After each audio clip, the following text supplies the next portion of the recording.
All right. Hey, everybody out there in interwebs land. We're here with Wilde Speculations. I'm Scott. I'm Daniel. And Davey's not here, man. I had a feeling that's what you were going to go with when you told me there was going to be a joke.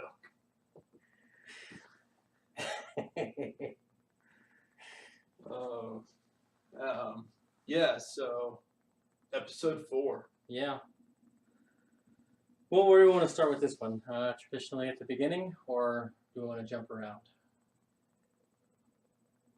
Let's start at the beginning, but realize that we're going to end up jumping around. All right. Right off the bat, they're recovering what they want, their trophies from the body of the Devil Toad. The bowling ball. Yep. And I'm waiting on the artist community to start doing Jester's drawings that she describes that she's doing in her book. Yes.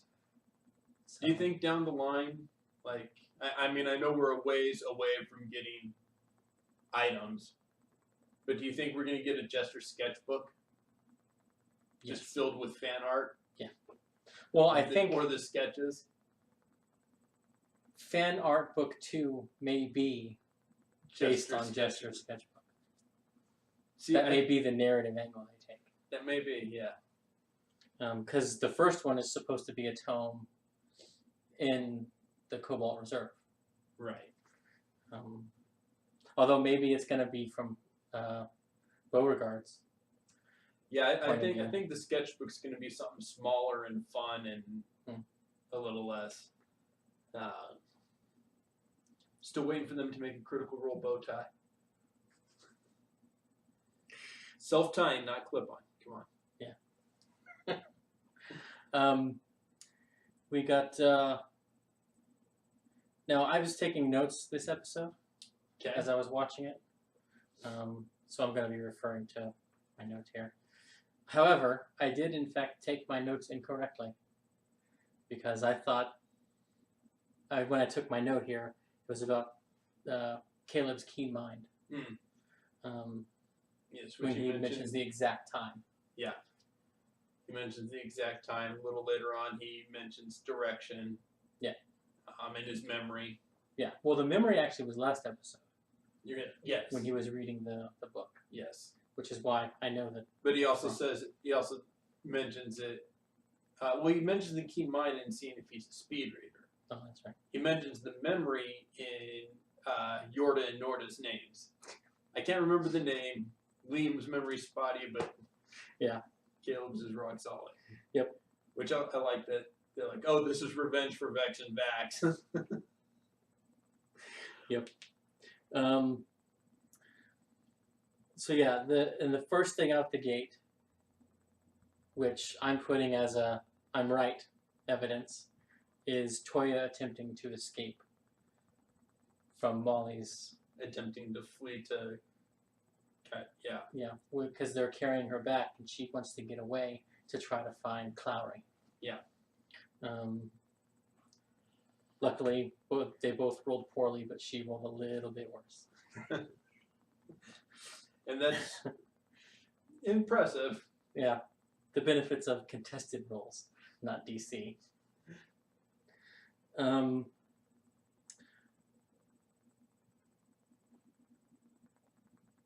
Another thing that kind of raises a red flag for me is when they are talking to Toya about her relationship with Clowry. Mm-hmm. It's, well, because they were trying to get, well, what did you guys do together? She's like, well, we would play games. And right away I'm like, what kind of games is she talking about? Now, my mind's going to the old horror movies where the little kid's playing with the demonic doll, but instead it's a demonic giant toad. You know. Yep. Exactly. What was that one where the little kid became the killer, and the dad was like, what kind of games are you playing with your imaginary friend? And the kid was killing people because the imaginary friend told him to. Don't remember. It's early 90s. Anyway, kind of feeling like not so imaginary, but along the same lines. Yeah. And the next major thing was his memory of names and the jokes. We also get the first hint of Cobalt Soul, of the Cobalt Reserve. After they do their runarounds, the three go back to the inn, and Ford disguises himself to wait at the docks, and Caleb goes to get the lawgiver. Norda. Yep, we see the archivist. Yep. And I'm like, oh, okay. Here we go. As soon as he came out, I knew you were right. Yeah, if you remember last week, I was like, it's 50-50 Drunken Master, Cobalt Soul. As soon as he showed up, I knew she was going Cobalt Soul. Yeah, that was basically my thing too. I was like, okay, Cobalt Soul. Here we go. Then we got the reveal that Yasha was captured basically right away. She says that they used horses and she's not faster than horses. Which is true because she doesn't get her speed increase to match riding horses, still less than 4 horses until 5th level as a barbarian. Yeah. So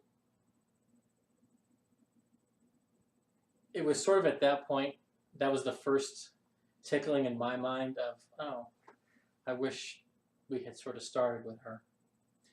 Yeah. I really wanted to see more conversation with Bo and Gustav. Okay. Mostly because I want more evidence for my theory from last week. I think we got the evidence for your theory from last week anyway. Yeah, I don't think you're not wrong there. I think we definitely, at several points, learned that Gustav and Toya were definitely knowledgeable accomplices. Yes. To Clowry. And we see him take responsibility yet again for the whole thing. Real fast. He seems real eager to get everything put on him. And I have a theory, but I think maybe we'll come to that at the end when we've gone through everything. Yeah.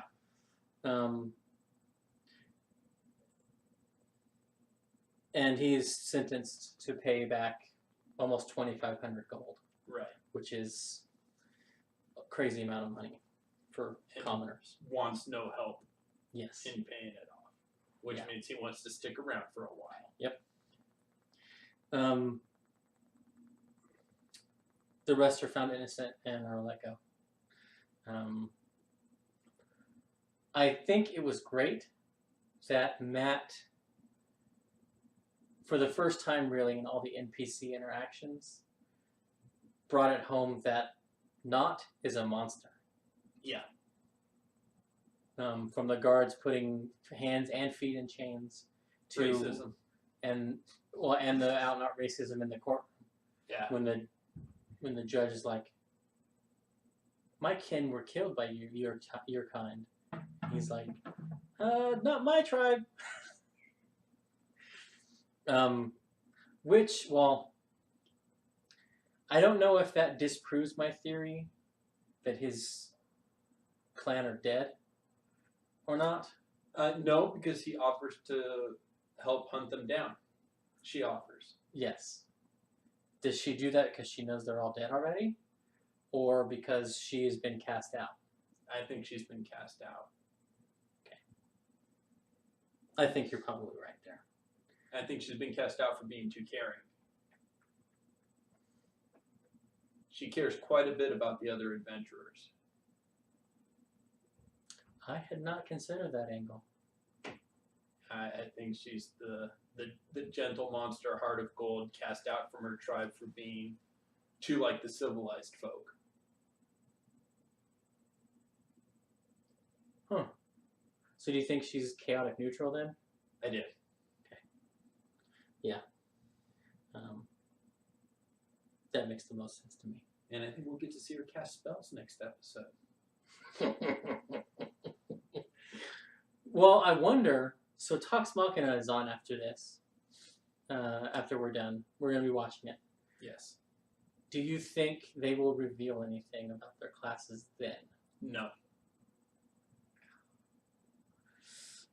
No. I have a feeling you're right, but I wish think in the more, same way they wouldn't reveal anything about their race class combos in the wrap-up episode when they were talking about new stuff. They're not going to reveal their classes. That's true. No, it's Sam and Liam and Marisha. Yes, and we're all certain Marisha's Cobalt Soul monk. We know that for a fact at this point. Caleb's already made his choice. But Sam and Liam slip up sometimes joking around with each other. So we might get some slips. That's true. That's very true. So the first thing that Gustav wants to know is where's Toya? And as soon as... Well, no. He does not... He says, where is... When they talk about the show, he says, where is everybody? That's true. And then he says, where's Toya? As soon as they say she's there, he leaves the conversation. Yep. They keep talking, and he's like, and Matt's just like, and he beelines determined to go find Toya. Yep. Which lends to what we're going to talk about here in a few minutes.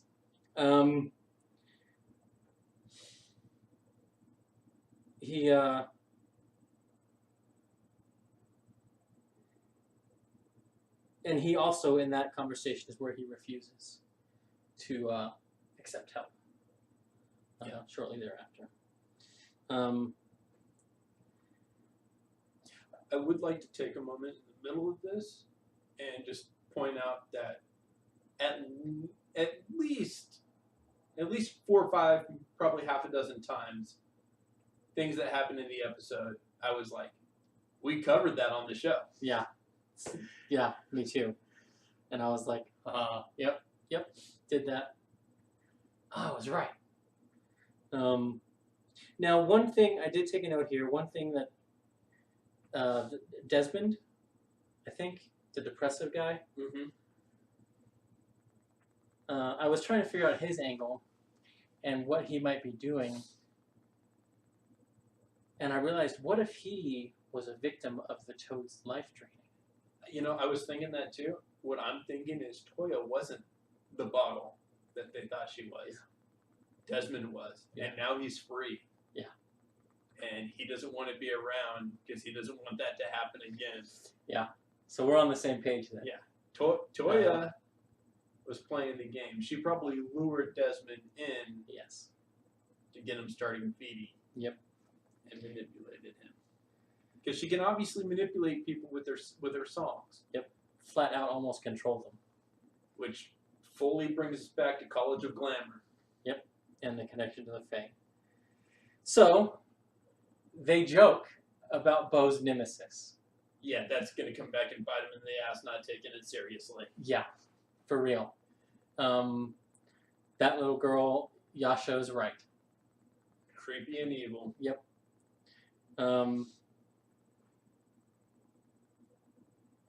And Bosun gives Ford a warning about how half-orcs are treated up north. Yeah. So it's going to be interesting.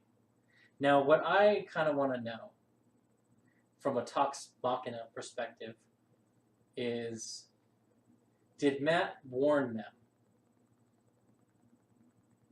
about this stuff? No. You don't think he did? I think he let them know. He warned them about stuff in places they had been in their backstory. But I don't think he told them about stuff where they've never been, where they wouldn't know. That's true. Yeah. It's just one of those things that,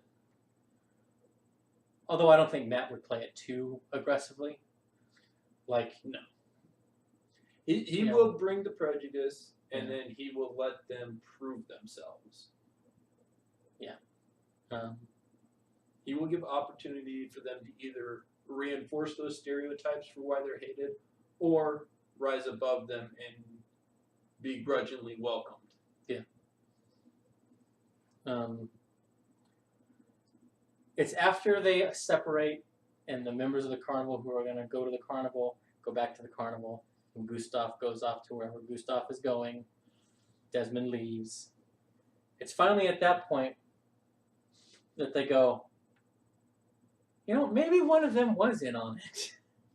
Yeah. I'm just like, or maybe both. I don't know, guys. No. Watch this show and you'll figure it out. Now, one of the things that sort of came up is how Yasha desires freedom, open spaces, and doesn't like people. Which gives us a clue into the background that she picked. And I think we're in agreement that it was Hermit. I believe she's a hermit. I think it gives her the excuse to always be wandering off. To find blind spot. This is getting too much for me. There's too many people. I'm going to go over to New York and film a show for a while, guys. I'll be back. Yeah. And I thought they were going to use the ASMR angle, which they still might. They still might. Because the way that she was talking, she said, I have to make sure. She was basically saying she had to check with somebody. Yeah. That was totally the angelic guy. Yeah. And everyone's like, who? What? No, he's not in charge of this. Wait, what? So it's going to be interesting. And a lot of that was Sam, who's new to the game. I don't think he realizes that ASMRs have it. No, I don't think any of them do. Or it's true. Because I don't think they've had it in previous editions. No. ASMR? No. Have had the angelic guide. No. Yeah. No. And then in 4th edition, the David didn't have anything like that at all. Gotcha. So yeah, I think it's going to be... It'll be interesting to see how she plays that, because as a barbarian who says she doesn't like being told what to do, having problems with authority, having to check with someone, yeah, or at least that, and maybe that was just in the moment she's saying this because she knows she has the angelic guide. She knows. I think her and Matt, or maybe that's why she has an issue with taking authority. She's already got this guy. Yeah, that's true. But yeah, it will be interesting to see how that plays out. If we ever get to see that interaction live played. Yeah. And I think we will. It's just a matter of when. It's just a matter of when filming is on hiatus. Yeah. You know, the mid-season break and this, you know, the off-season break. Yeah. The next big chunk is what I cynically titled in my notes. This is my Cobalt Soul subclass. If you want to know more about it, buy the campaign guide.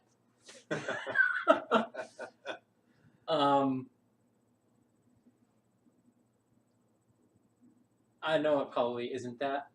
Yeah. But the cynic in me, that's where my brain went. But it was a nice way for Matt to really flesh out how and why that works. To give potential game masters who are running a game in Tal'Dorei, this is how you can... Or just using that subclass. Yeah. In one of our more infrequent games, I'm playing a halfling with that subclass that you're running. Yeah. A reflavor to the deities of your world. But. Yeah. The next big thing that happens is I should say Marisha lets slip her criminal background. Yes. Which kind of threw me for a loop, because I wasn't expecting that. I was not. No. Didn't throw me for a complete loop. I wasn't expecting it, but it was probably in the top 3 of my guesses. Just from the attitude. Yeah, I guess. And I had taken her earlier comments in episode 1 and 2 when they were talking about, or episode 2 is when they were going to jail. I thought that was just a joke on Keyleth. Because Keyleth was always going into jail. And so I took that as sort of, I don't do jail well. And it made me laugh because I was like, haha, Keyleth. I think it was a little of both. Or maybe she chose the criminal background to tap into that. Yeah. Some interesting things. Thanks to Critical Role Stats, great resource, I learned because I hadn't realized that her variant human feat is Prodigy. Yeah, you were telling me about that. Yeah. And the way they figured that out is she's adding +4 on her athletics rolls with a +2 proficiency and a +0 strength modifier. Yep. So she took Prodigy and athletics as her expertise. Now, we don't know what all she took for everything else. Yep. We know she has a 3rd language, so we know she knows Common, Halfling, and one other. And then going into the 3rd level, when you become a Cobalt Soul, you get a 4th language. So she knows 2 languages that we have no clue what they are. You had a theory, which I think is pretty strong, that one of them may be Infernal. Yeah. And I think that's what she's going to pick up with her Cobalt Soul level. Mm-hmm. Because of the Tiefling she's running with now and the Devil Toad. Right. Unless the Devil Toad was speaking Abyssal. Because I don't think... Well, he was speaking a Common. No, I think when he was summoning... Oh, no, it was Infernal, because he actually said what he said. Okay. And he asked who speaks Infernal. Yeah. And Molly just like, we do. So yeah, I think Infernal might be the one she takes. Right. And then the other one I thought might be interesting would be Goblin. For not. Yeah, if it's not Infernal, she takes Goblin for not. But I don't think she's made that connection. And that's not as big a deal because Caleb doesn't know Goblin because they haven't tried to talk in Goblin. Yeah. And if they wanted to be secret about stuff. Now, if he had been talking in Goblin, I could almost guarantee she was going to take Goblin so that she could be like, I'm still listening just to mess with Liam. Yeah. Although, Caleb may know Goblin, but they don't use it in town. It's true. Because if you're talking in Goblin with this small thing, it's sort of a dead giveaway. And they're doing their best to hide her. Is he? Is he really doing his best to hide her? He's pretty open with it. Yeah, that's true. The next batch of hilarity, outside of the bath scene, is the new drugs. The new drugs, yep. So, Skeen? Skeen, yes. What do you think it does? I'm not sure. What do you think it does? I think it gives something to the effect of Detect Magic. Maybe a weaker version of the Warlock's Eldritch Sight invocation. Because he said it allows you to see things and time and stuff. It could be. And the last drug that he introduced that was illegal, the Sood, gave you sorcery points. That's true. And a meta magic that you could use that sorcery point on. And the different kinds of Sood gave you different abilities. Meta magic, That could be. I think it's going to have a different descriptor effect. Yeah. Well, unless you know, unless you have Arcana trained, you're not going to be able to interpret what exactly you're seeing. I think it's going to be an LSD type. Probably, yeah. Which, of course, brings me to, my joke for the opening. Davey's not here, man. Right. Dave? See, maybe? Yeah, that would be my name. Travis made the joke. He's like, I could see you making the decision until the very last letter. Yeah. And I think Matt may have decided to go for the Cheech and Chong joke. And change Dave. And then he's like, I don't know if people will get that, so I'll do that.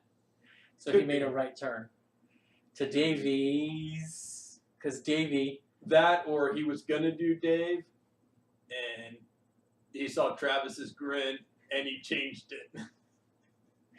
Well, yeah, that's true. I liked where Liam took it though. Davey.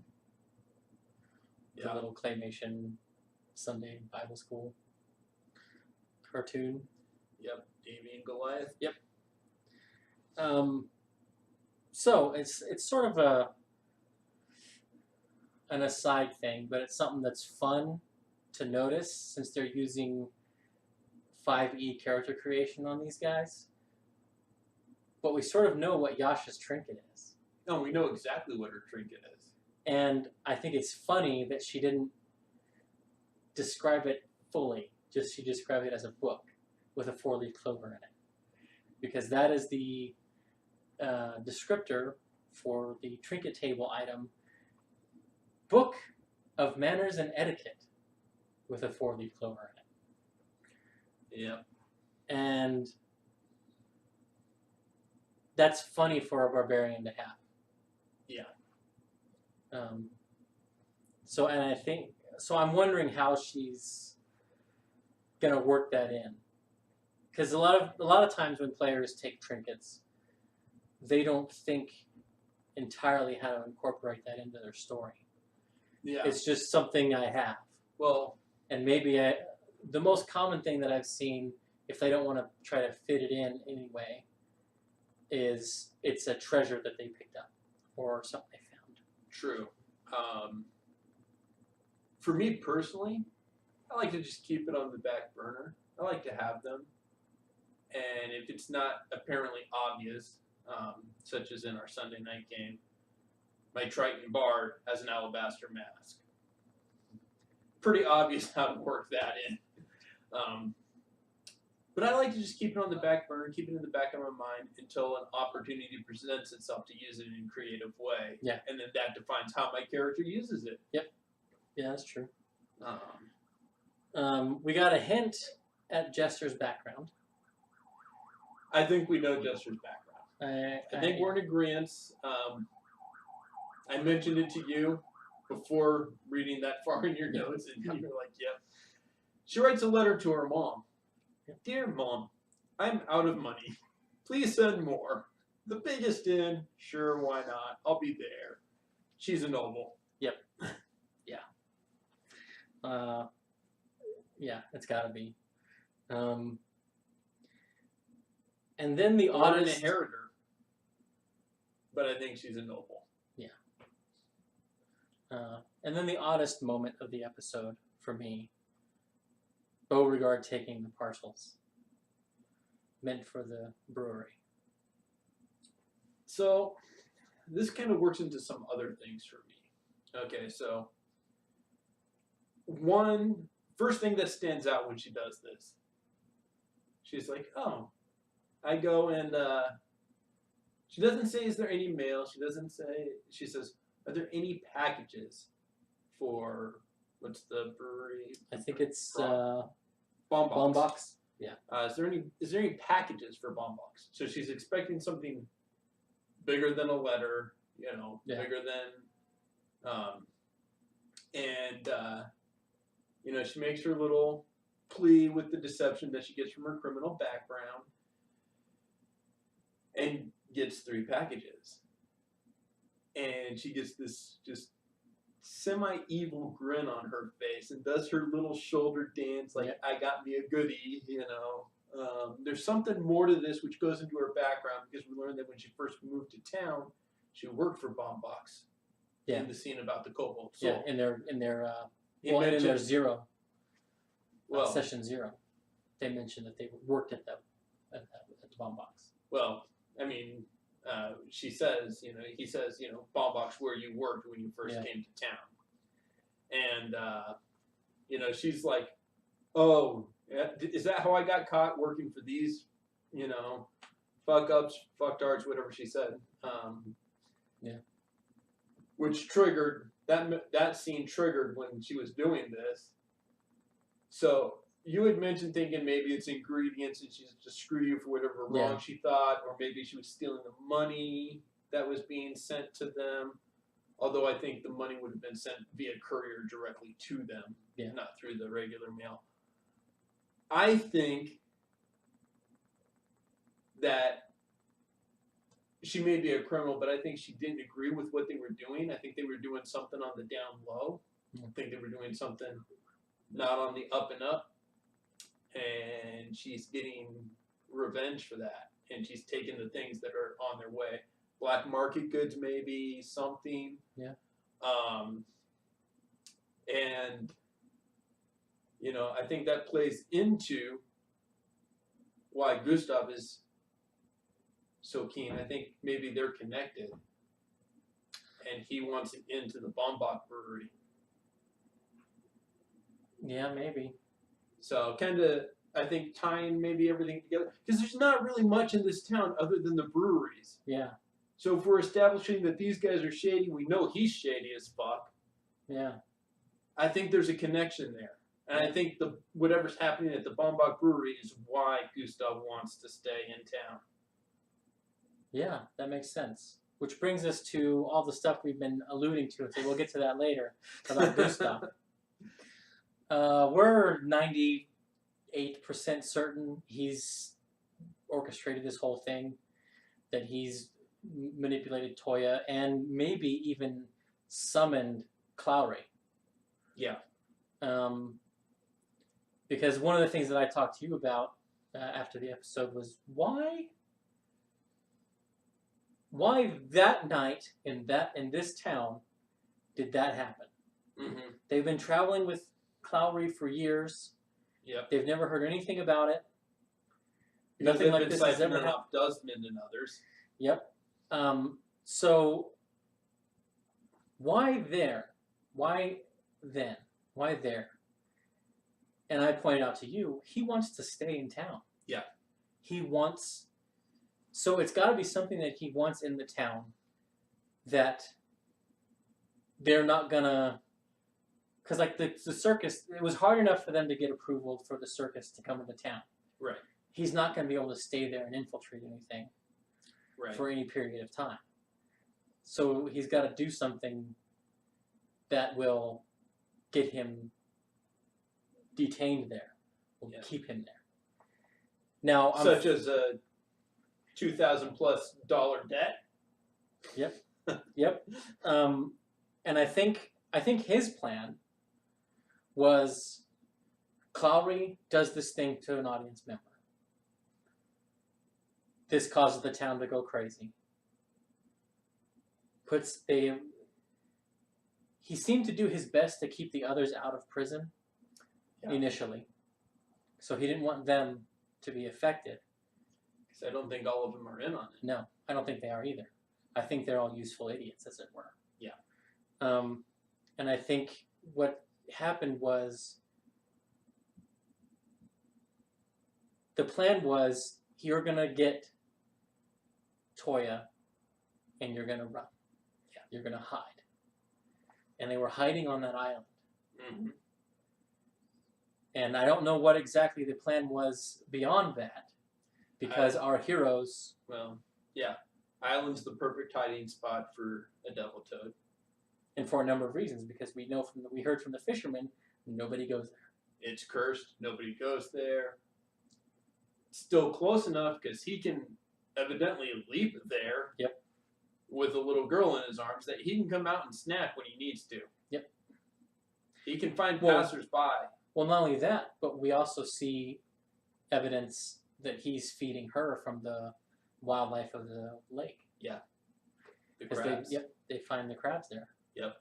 So it's sort of Wesley and Buttercup coming out of the swamp. Yeah. We know all the dangers in the fire swamp. We can live here quite comfortably. and and whatever he would be doing there, he could just get out to the island, rendezvous with them, do their thing. So he'd have an alternate back out. And now he's on his own. Yes, but I don't think that's necessarily a huge wrinkle in his plans. And not necessarily it's an inconvenient wrinkle. Yes. And it just means more is going to fall on Toya and force her to come to the fore as the bad guy later down the road. Yeah. When Bo's nemesis comes back. when she comes to get her. She's going to come to get her. I mean, yeah. Bo did choke her with her stick. Yep. I think she's going to want revenge on Fjord as well. Yeah. Well, she doesn't know who got the killing blow because she was out at that time. True. But I don't think she's very happy with any of the party. No. All she knows is Bo is the one that kept her from helping her friend. Yeah. So yeah, it's interesting that he basically got everything he wanted. Yeah. He's in town. He didn't get killed, which I think was a possibility, but an outside one. I think his plan was the second set of guards are going to die so that they can get away. Right. They still won't be able to pin it on anyone that's there. There's enough confusion and doubt in everything that they can't solidly say who did what, where, and how. Right. And so long as they have this one guy saying, "Look, I'll serve the sentence," yeah, then they can assuage their mind and the populace. Justice has been done. And he even says, "Whatever debt you would give them, give to me." Yeah. Meaning, he's planting in her head, don't give him a death sentence, give him a debt, let me work it off so I can stay in town. Yeah.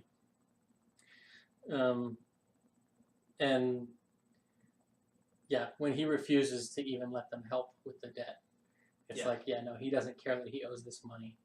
He doesn't care. It's just a means to an end. Yeah. And I hadn't considered that it's to do with one of the breweries. It's all that's in the town, man. That's true. Unless there's something hidden we don't know about. Yeah, which is possible. So that'll be interesting. Because we may come back here later in the campaign. Oh, yeah.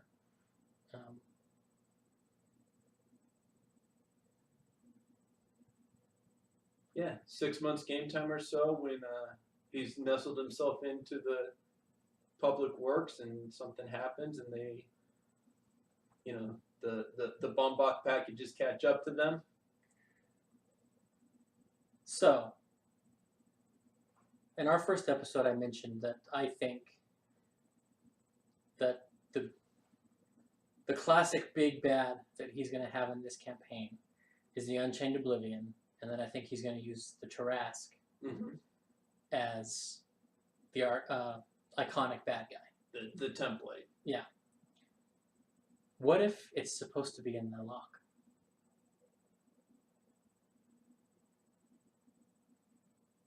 That's why the Witch's Island is cursed, because that's where the Chained Oblivion was locked up. Mm-hmm. Could be 360 that thing. Yep. We'll see.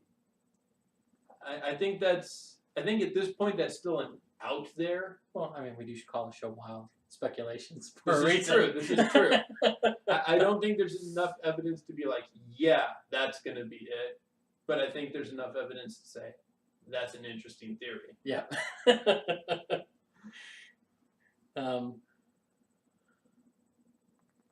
Let's see. Oh, there was something else I was going to talk about.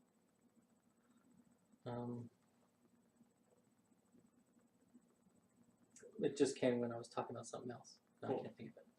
We have a good idea on Yasha's background. We are fairly confident on Jester's background. We know Bo is a criminal. We know Fjord is a sailor. Yep. Molly most likely a charlatan. I'm going to say 75%. It's going to give him the disguise kit. Gives him the card trick. Yeah. I mean, there are other things it could be, but I'm saying Charlatan is the most likely, yeah. charlatan is the most likely. I was going to try to make a case for entertainer, but we haven't seen any evidence of that at all. No. I think it's that, and entertainer doesn't give him the card tricks. Performance. Doesn't give him the Sleight of hand. doesn't give him the card set proficiency. Where charlatan does. Okay, yeah. And it also gives him the disguise kit. It gives him performance and sleight of hand. Yeah. So, regardless, that leaves us with Caleb and Knot. And we kind of tossed around Knot a little bit As a far traveler. as a far traveler, although I think that got debunked. I think so too, yeah. Because when he says where the tribe is from, she's like, oh, that's not far from here. Yeah. Well, hey, I'll go help you hunt him down. So, back to square one with Knott's background. And we didn't touch on Caleb's background because we didn't go over what option he's going to choose at level 3 because he took it at level 2. Yeah. So, any ideas on as to their, given episode 4, what do you think those two backgrounds are? I'm inclined to say charlatan. For both. And for one reason. The scams. Yeah. It could be. But yeah, I was thinking charlatan for one and urchin for the other.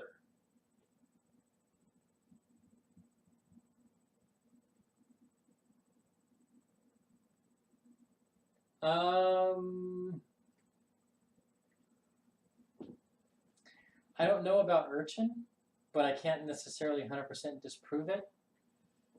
And the only reason I say I don't know about urchin is because urchin gets a pet mouse. That's true. That's true. But Knot could have eaten the pet mouse. She's eaten Frumpkin twice. Yeah. You know.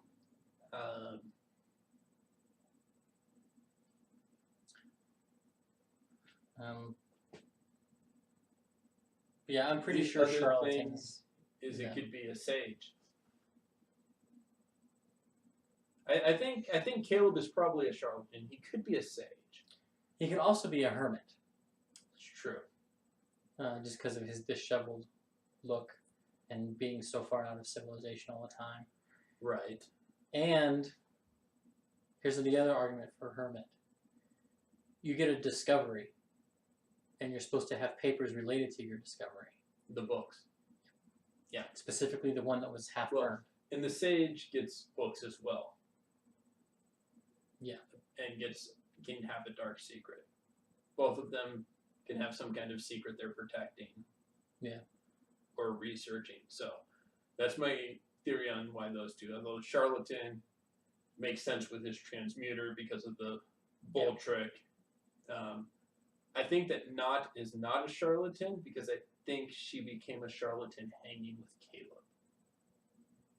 I think she might be something else. Yeah.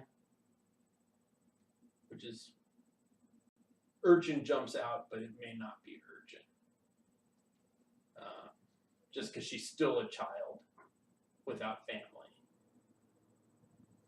Yeah. In the picture. Although maybe she's got the criminal background. She could. She could have the criminal background.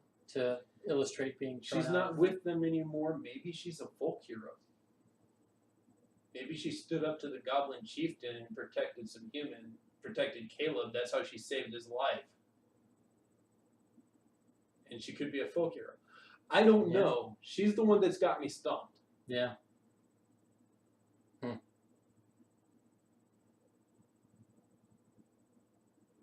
So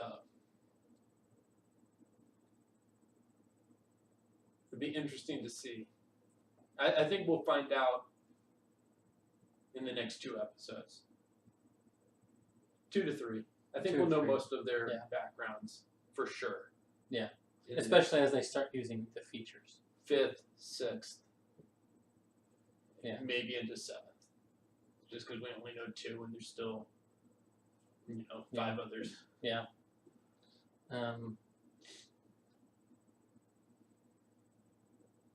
Although if we're doing 1 every other, which we've been averaging. Yeah.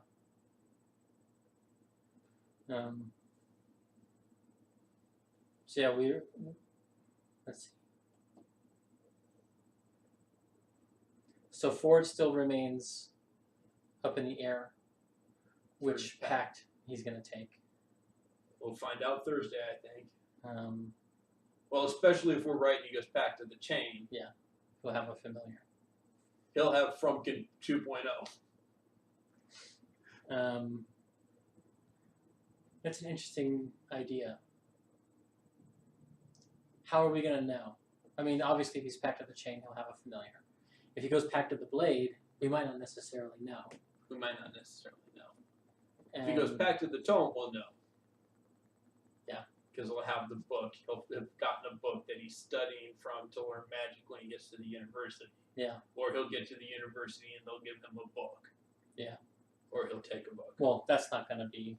That's not going to be, yeah. So, but he'll have a book that he's studying, which he hasn't done yet, so that'll be a giveaway. Bo, we know. I think we will see not cast a spell. I'm still I am 99% sure that I am right. Yeah, and I think you're right. I've been right since episode 1.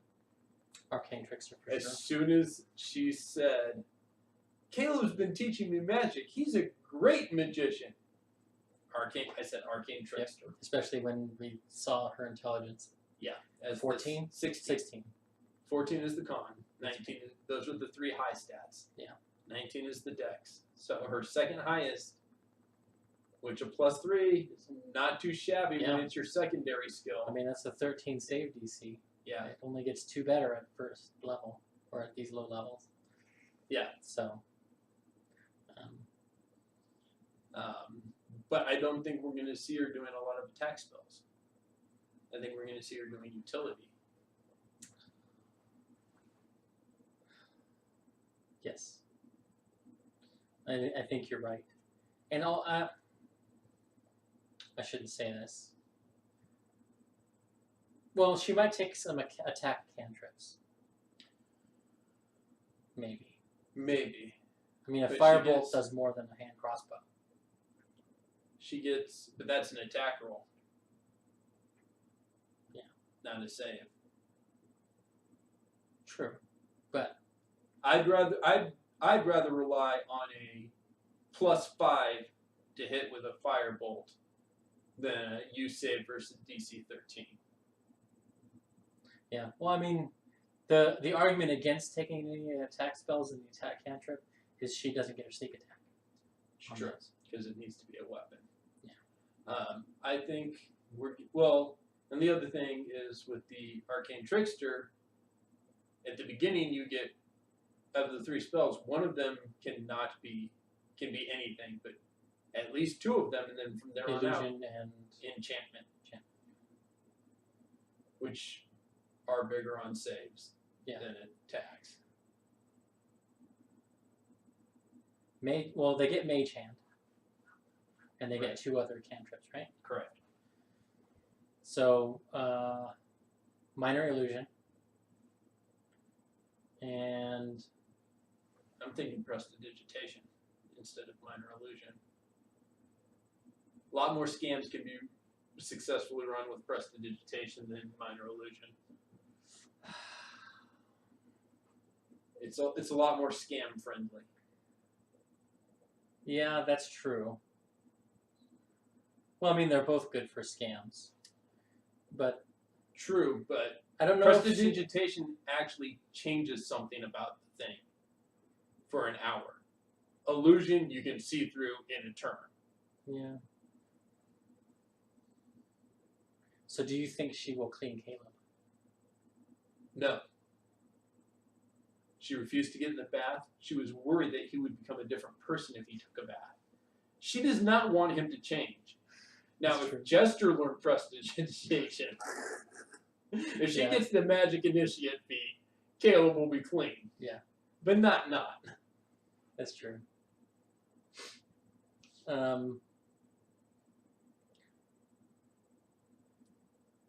So you think, well, so our Friends is a possibility. Friends is a definite possibility. Friends, prestidigitation, and Mage Hand? Yeah, maybe. I don't know. Friends may or may not play into it because her charisma is so low that even with advantage, it almost doesn't matter. That's true.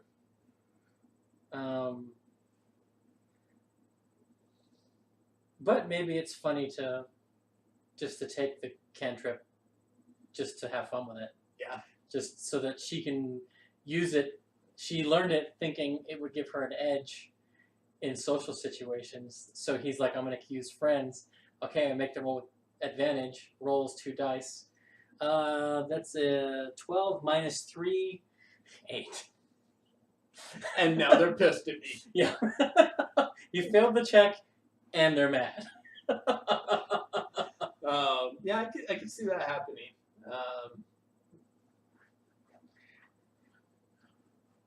They get two first level spells? 3. 3. But 2 of them have to be enchantment or illusion. Okay, disguise self is going to be one of them. Yep. I'm 90% certain that's going to be one of them. Yeah. With the flagrant use of it so thus far in the campaign, I think it's going to be a campaign favorite. Yes. Well, that, and of all of them, she needs it the most. Yes.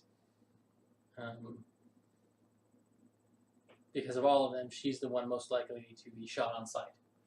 Yeah. Goblin! Ah!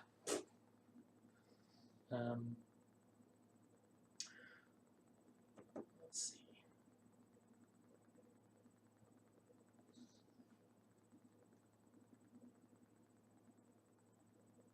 Detect magic? Maybe.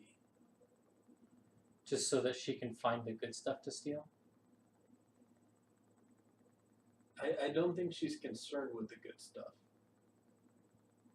I think she's concerned with the shiny, not necessarily with the good. But yeah, detect magic maybe it's up there. Yeah.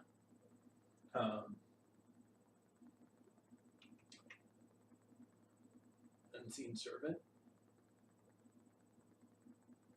I can see Caleb Caleb's getting that one. Yeah.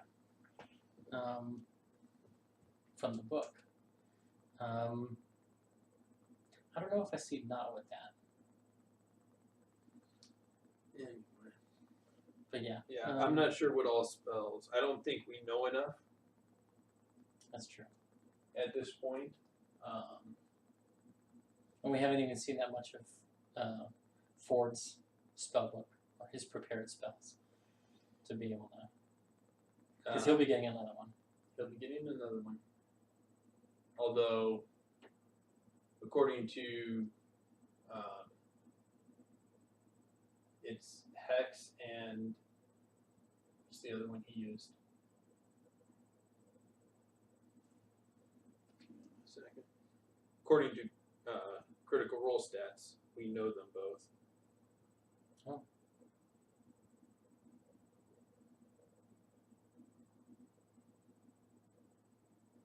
I'm gonna look this up real quick. Yeah, if you guys want, remember we do this the hour before Talks Machnia comes on. And you can also check out our YouTube channel. Search for Hit or Glitch. We have videos about how to run the game, mechanical breakdown of stuff, and we have some live play videos of seasons. And And Fjord, according to Critical Role stats, knows Hex and Wrathful Smite, which he used in the Frog. That's right. So I was wrong on Hex, because I wasn't sure he had used Hex. I thought there would be a chance he had it, but I wasn't sure he had used it. Yeah, I thought he used the Hexblade Hex. Yeah. Yeah. So, right on. According to Critical Role stats, those are his 2 spells at 2nd level. Interesting. Thank you, Critical Role stats. Thank you.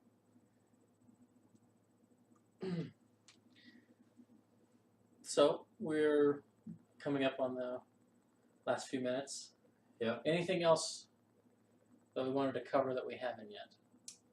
You know, I just want to say that last week I made a comment about Not in her title. Not the Brave. I said there's no comma. I said she's running around, she's scared. You know, I made that argument. Yes, you did. And Sam proved me right in episode 4. Literally the same wording. No, there's no comma. I'm just not the Brave. Yeah. So I was pretty happy. I was like, I called it. You know, it's a good feeling when your wild, crazy ideas of how you think things will play out that way. Yep. And it's fun to be surprised, but it's also fun to be right. I will say Travis continues to be, I think, the audience's reaction at the table. Yes. In a large majority of time. Yeah. Taliesin creeped up there a little bit this last episode with his reactions. Yeah.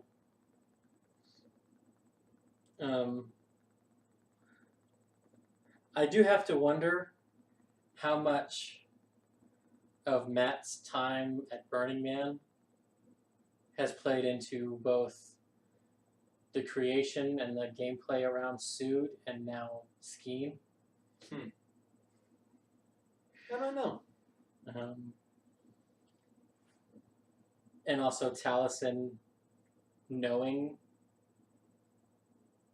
like sharing that history, and that's why he was pushing in that scene for scoring some drugs.